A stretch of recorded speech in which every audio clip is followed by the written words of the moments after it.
In this question, we have four capacitors. C1 is 5 microfarad, C2 10, C3 15, C4 30. जब भी आपको ये थोड़ा इंट्रिकेटेड सिस्टम हो जहाँ आपके पास जॉइंट्स हैं, कोई प्लेट्स ज्वाइन कर रखी हैं and you don't understand it directly, सबसे पहला काम इसमें क्या करना है बच्चे, कई बार इनमें आइडेंटिकल कैपेसिटर्स दी होती हैं. अगर आइडेंटिकल भी दी हैं तो भी आप C1, C2, C3, C4 label करेंगे. इसमें तो डिफरेंट ही है. नाउ और जहां जहां जॉइंट्स हैं वहां आप लेबल कर दीजिए. ऑल्दो ये पॉइंट और ये पॉइंट पोटेंशियल सेम है, बट फिलहाल अगर आप इसको जॉइंट को अलग भी लेबल करते हैं तो कोई इशू नहीं है. इसको D, another joint E, ये जॉइंट F, ये joint G. Fine. So now we have to unlock it. इसको बेसिकली आपने खोलना है सर्किट को. तो C1 कैपेसिटर, ये पॉइंट A है. जिन दो पॉइंट्स के बीच में बेटा हमें कैपेसिटी निकालनी होती है, उन दोनों पॉइंट्स के बीच में हम एक बैटरी एज्यूम करते हैं. तो ये पॉइंट A था.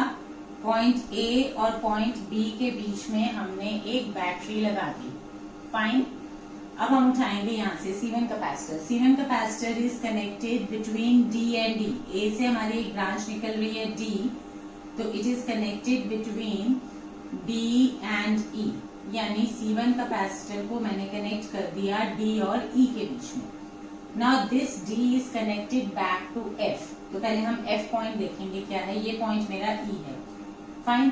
अब E और F के बीच में एक कैपेसिटर कनेक्टेड है C2. तो ये पॉइंट E है.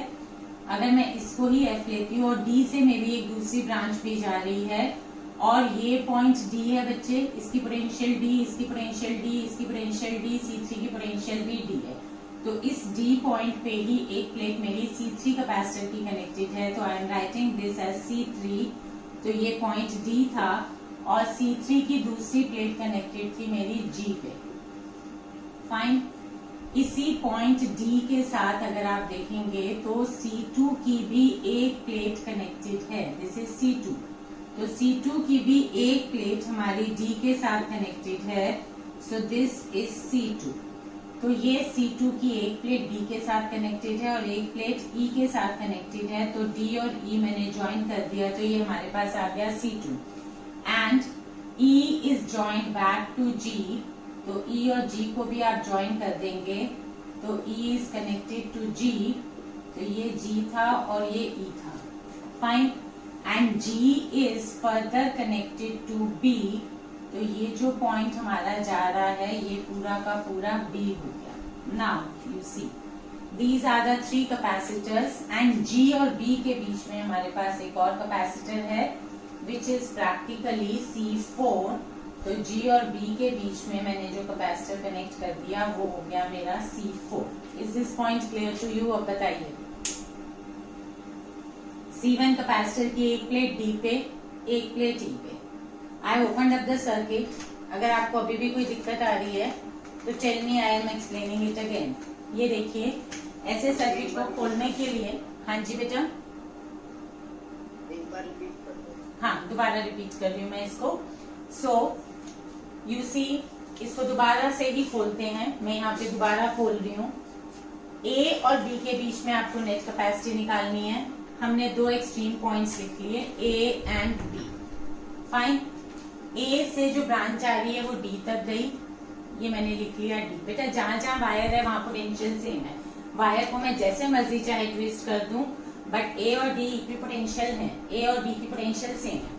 अब D के साथ कौन सा पॉइंट कनेक्टेड है? D के साथ ये कैपेसिटर की C1 कैपेसिटर की एक प्लेट D के साथ कनेक्टेड है. तो C1 कैपेसिटर की एक प्लेट हमने D के साथ कनेक्ट कर दी और दूसरी प्लेट किसके साथ कनेक्टेड है? E के साथ. तो दूसरी प्लेट मैंने E के साथ कनेक्ट कर दी. फाइन. अब आप देखेंगे C2 कैपेसिटर. C2 कैपेसिटर की भी एक प्लेट E के साथ कनेक्टेड है और एक प्लेट F, और F फर्दर किसके साथ कनेक्टेड है? D के साथ. तो इसका मतलब देखा जाए तो C2 कैपेसिटर की एक प्लेट E पोटेंशियल पे, एक प्लेट F पोटेंशियल पे थी और F और D और A प्रैक्टिकली ये एक ही पॉइंट है. तो इसका मतलब ये कि C2 कैपेसिटर की भी एक प्लेट E के साथ है. ये मैंने E को यहाँ पे एक्सटेंड करके C2 कैपेसिटर बनाया. C2 कैपेसिटर की एक प्लेट E के साथ कनेक्टेड है और एक प्लेट F के साथ कनेक्टेड है. इसका मतलब क्या हुआ? F के साथ नहीं कनेक्टेड, D के साथ कनेक्टेड है. तो C2 कैपेसिटर की भी एक प्लेट E के साथ कनेक्टेड है और एक प्लेट F के साथ कनेक्टेड थी, बट F और D फिर आपस में क्या है, कनेक्टेड है। और C3 कैपेसिटर की भी एक प्लेट F के साथ है। F का मतलब क्या हुआ, D, तो F और D सेम है, तो इसका मतलब C3 कैपेसिटर की भी एक प्लेट F के साथ कनेक्टेड थी। अब F बोलो, चाहे उसको D बोलो, चाहे उसको A बोलो, they are one and the same thing. तो C3 कैपेसिटर की एक प्लेट F के साथ है और एक प्लेट किसके साथ है, G के साथ। तो आपने ये दूसरी प्लेट ली और इसको हमने G के साथ कनेक्ट कर दिया और G को वापस हमने कनेक्ट कर रखा है E के साथ, तो ये देखिए ये वापस C के साथ कनेक्ट हो गई, ठीक है। एंड अब G और B के बीच में, ये G है ये B है, तो G और B के बीच में एक कैपेसिटर और कनेक्टेड था, वो हमारा है C4। तो ये पॉइंट हो गया मेरा B और हमारी बैटरी लगेगी A और B के बीच में। Is this point clear to you? तो अब ये हमें बहुत इजीली दिख रहा है कि C1, C2, C3 ये तीनों आपस में क्या है, पैरेलल में। तीनों की ये प्लेट सेम पोटेंशियल पे D पे और ये प्लेट सेम पोटेंशियल पे G, E कुछ भी बोलो। तो इन तीनों की पोटेंशियल डिफरेंस इन तीनों के क्रॉस क्या है, सेम। तो ये तीनों आपस में क्या हो गए, पैरेलल में। ये पूरा नेटवर्क हमारा C1 plus C2 plus C3, this is in series with C4। Battery ने जितना चार्ज दिया, A पे जाके उस चार्ज के पास 3 पाथ्स थे, सम गोज अलोंग C1, सम गोज अलोंग C2, सम गोज अलोंग C3। उनकी कैपेसिटी के हिसाब से चार्ज उनको मिल गया और जितना C1 में गया प्लस Q माइनस Q, जितना इधर गया plus Q2 minus Q2 plus Q3 minus Q3, ये सारा का सारा कलेक्ट होके वापस फिर क्या आ जाएगा, माइनस Q। और ये माइनस Q फिर किस पे अपियर होगा, इस C4 पे। तो यानी C4 पे टोटल चार्ज Q है और इन तीनों पे मिला के टोटल चार्ज Q है। बैटरी ने अगर Q चार्ज दिया तो इधर आया plus Q1 plus Q2 plus Q3, ठीक है। और यहाँ आया minus Q1 minus Q2 minus Q3। और ये तीनों के तीनों जब माइनस, तो यहाँ आएगा अंदर की साइड पे, बाहर इंडक्शन हो जाएगी, ठीक है, Q2 एंड Q3।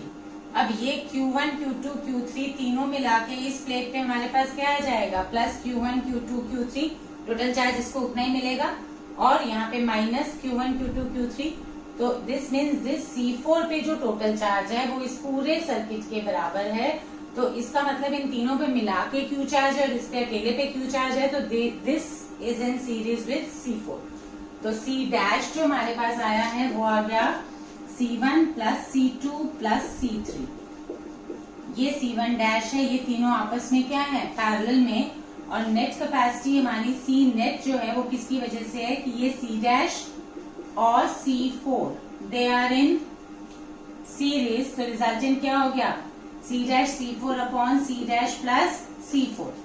यही आपको बताया था, अगर दो कैपेसिटर सीरीज में होते हैं तो हमारे पास नेट कैपेसिटी क्या होती है, C1 C2 divided by C1 plus C2। तो इस पूरे की नेट कैपेसिटी हो गई C डैश, यानी 5 10 15, 5 और 10 15 15 15 30। तो ये 30 हो गया, ये 30 माइक्रोफैरेड हो गया C डैश, और ये 30 का अकेला कैपेसिटर है। तो नेट कैपेसिटी हमारे पास हो गई C डैश और C4, ये आपस में क्या है, सीरीज में।